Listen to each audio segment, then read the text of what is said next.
ओम हर हर महादेव। आज मैं आप लोगों को माघ मास का तृतीय एवं चतुर्थ अध्याय सुनाने जा रही हूँ। पहले मैं तृतीय अध्याय सुनाऊंगी। इस कथा को जो श्रवण करता है उसके घर में सुख शांति आती है, यश प्राप्त होता है। बिना टाइम वेस्ट किए हम लोग कथा की ओर चलते हैं। एक बार राजा दिलीप कहने लगे, महाराज यह पर्वत कितना ऊंचा, कितना लंबा चौड़ा है।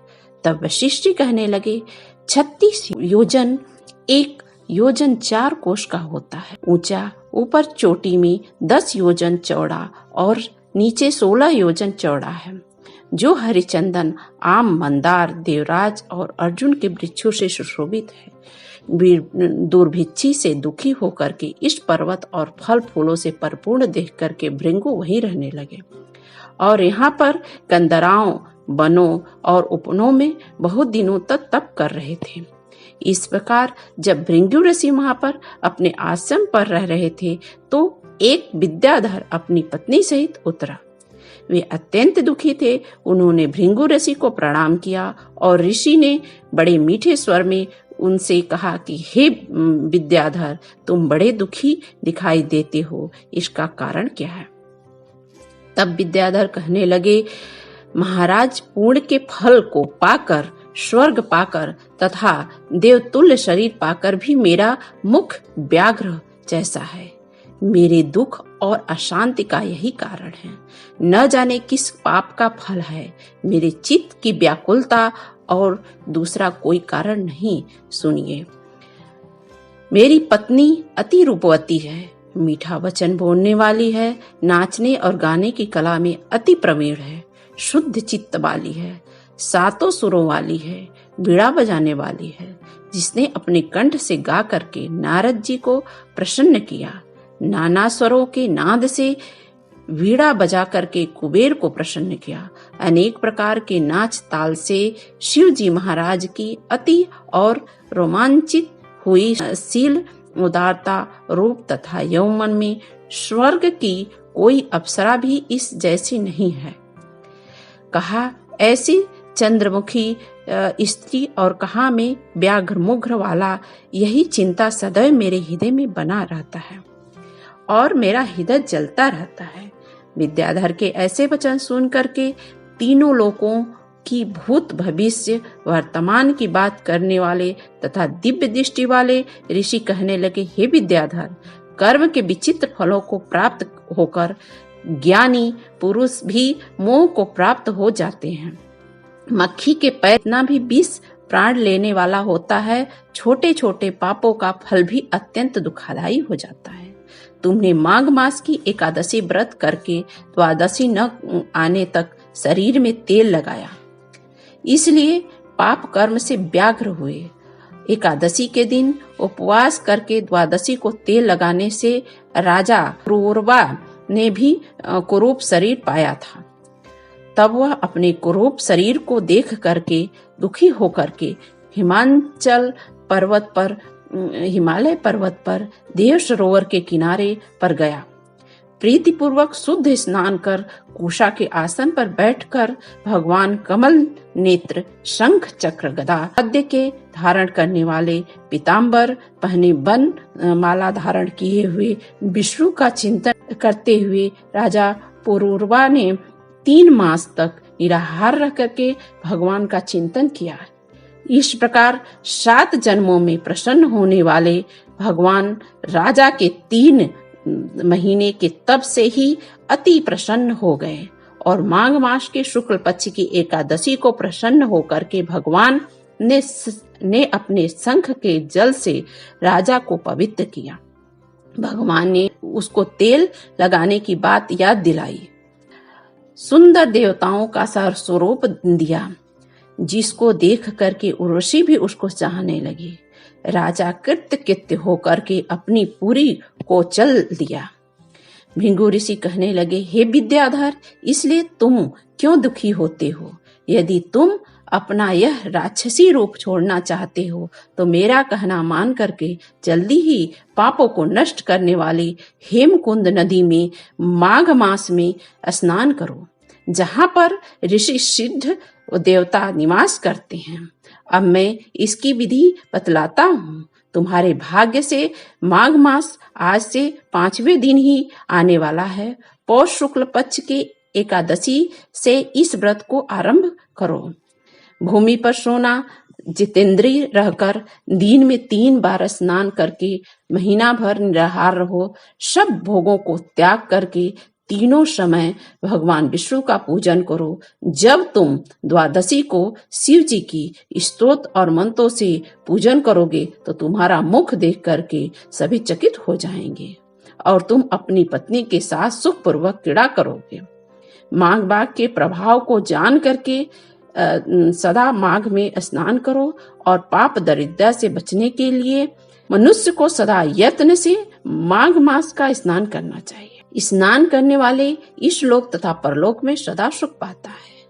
वशिष्ठ जी कहते हैं कि हे दिलीप, भृंगु के यह वचन सुन करके विद्याधर अपनी पत्नी सहित वहीं स्थान पर पर्वत के झरने में माघ का स्नान करता रहा। उसके प्रभाव से उसका मुख देव समान हो गया। वह मणिग्रीव पर्वत पर आनंद से रहने लगे। भृंगु ऋषि भी नियम की समाप्ति पर शिष्यों सहित नदी पर आए और स्नान किए। यह कथा तो तीसरी कथा थी, तीसरा अध्याय था और आप आगे चतुर्थ अध्याय श्रवण करें। श्री वशिष्ठ जी कहने लगे, हे राजन, अब मैं माघ मास के उस महात्मा को कहता हूँ जो कीर्तवीर्य के पूछने पर दत्ता नेत्र ने कहा था। जिस समय साक्षात विष्णु के रूप भी दत्ताश्रय सत्य पर्वत पर रहते थे, तब महेशपति के राजा सहस्त्रार्जुन ने उनसे पूछा कि हे योगियों में श्रेष्ठ, मैंने सब धर्म सुने, अब आप कृपा करके मुझे माघ मास का महात्म्य कहिए। तब दत्तात्रेय जी बोले, जो नारद जी से ब्रह्मा जी ने कहा था वही माघ महात्म्य मैं तुमसे कहता हूँ। इस कर्म भारत में जन्म लेकर जिसने माघ मास नहीं किया, उसका जन्म निष्फल गया। भगवान की प्रसन्नता, पापों के नाश और स्वर्ग की प्राप्ति के लिए माघ मास अवश्य करना चाहिए। यदि यह पुष्ट व शुद्ध शरीर माघ स्नान के बिना ही रह जाए तो इस शरीर का रक्षा करने से कोई लाभ नहीं है। जल में बुलबुले के समान, मक्खी जैसे तुच्छ जंतु के समान यह शरीर माघ मास के बिना मरण समान है। और विष्णु भगवान की पूजा न करने वाला ब्राह्मण बिना दक्षिणा के श्राद्ध, ब्राह्मण रहित, क्षेत्र आचार रहित, कुल ये सब नाश के बराबर है। गर्व से धर्म का, क्रोध से तप का, गुरुजनों की सेवा न करने से स्त्री तथा ब्रह्मचारी, बिना जली अग्नि से हवन, बिना साक्षी से मुक्ति का नाश हो करके जीविका के लिए कहने वाली कथा, अपने ही लिए बनाए हुए भोजन की क्रिया, शूद्र से भिक्षा लेकर भी हुआ, यज्ञ तथा कंजूस का धन, यह सब नाश के कारण है। बिना अभ्यास और आलस्य वाली विद्या, असत्य वाणी, विरोध करने वाला राजा जीविका के लिए तीर्थ यात्रा, जीविका के लिए पुत्र, संदेह युक्त मंत्र का जप, व्यग्र चित्त होकर के जप करना, वेद न जानने वाले को दान देना, संसार में नास्तिक मत ग्रहण करना, श्रद्धा बिना धार्मिक क्रिया, यह सब व्यर्थ है। और जिस तरह दरिद्र का जीना व्यर्थ है, उसी तरह माघ मास के बिना मनुष्य का जीना व्यर्थ है। ब्रह्मघाती, सोना चुराने वाला, मदिरा पान करने वाला, गुरु पत्नीगामी और न चारों की संगति करने वाला माघ मास से पवित्र होता है। जल कहता है कि सूर्योदय से पहले जो मुझसे स्नान करता है, मैं उसके बड़े से बड़े पापों को नष्ट कर देता हूँ। महापातक भी स्नान करने से भस्म हो जाते हैं।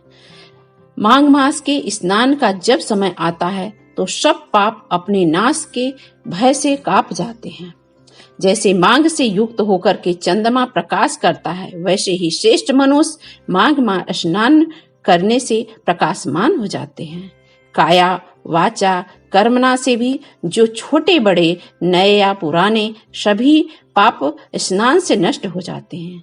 आलस्य में बिना जाने जो पाप किए हों वह भी नाश हो जाते हैं। जिस तरह जन्म जन्मांतर के अभ्यास से आध्यात्मिकता ज्ञान की प्राप्ति होती है, उसी तरह जन्मांतर अभ्यास से ही माघ स्नान में मनुष्य भी रुचि होती है। अब अपवित्रों को पवित्र करने वाला बड़ा तप और संसार रूपी कीचड़ को धोने की पवित्र वस्तु, हे राजन, जो मनवांछित फल पाना चाहता है वह माघ मास का स्नान अवश्य करे। देवता को अर्घ अवश्य दे।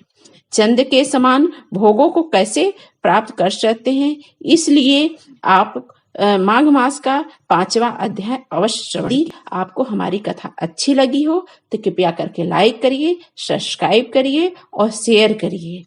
एक किसी को आप यदि कथा सुनाते हैं तो आप उससे दुगुना फल की प्राप्त होती है।